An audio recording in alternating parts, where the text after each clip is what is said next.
শুভ সকাল বন্ধুরা, শাড়ি টাড়ি পরে রেডি হয়ে গেছি। ভাবছো কোথায় যাব?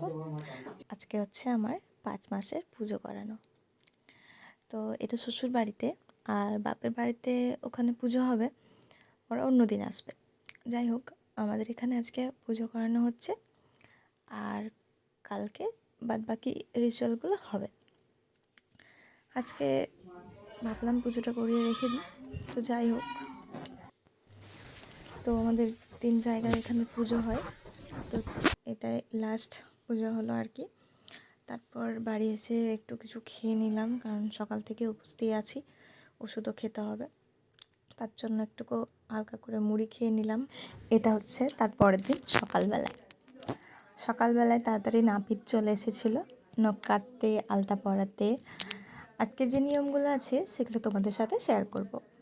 একদম ভিডিওটা কেউ স্কিপ করো না, তাহলে অনেক কিছু দেখতে পাবে না। তো যাই হোক, এখানে নখ কেটে আলতা পরা হয়ে গেছে আমার। তারপরে হচ্ছে মাদুলি পরিয়ে, মানে যেটা ফুল দেয় সেটা পরিয়ে এখানে 5 রকম ফল দিল আমার আঁচলে।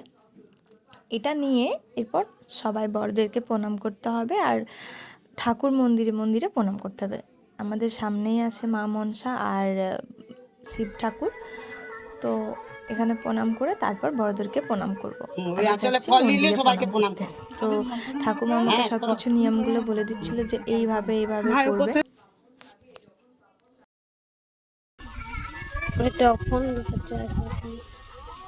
হ্যাঁ, আচলে ফল রেখে সবাইকে প্রণাম কর। ফল নামানো না, প্রণাম সারে ওই থালাটাই করো। হ্যাঁ, এটা হোক আমরা দেখতে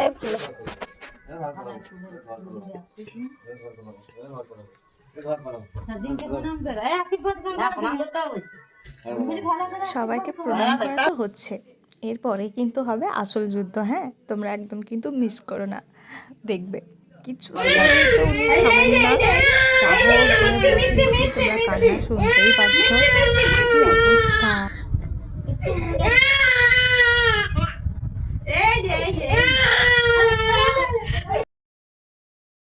অনেক কষ্টে তার মুখে একটু দিয়ে তারপর আমি অল্প চিড়ে খেয়ে নিয়েছিলাম, আর তারপরে ভাত খেয়ে নিয়েছিলাম, কারণ যেতে হবে আমাকে অনেক দূর। সেটা তোমাদেরকে নেক্সট ব্লগে শেয়ার করবো। আজকের জন্য এটুকুই, টাটা।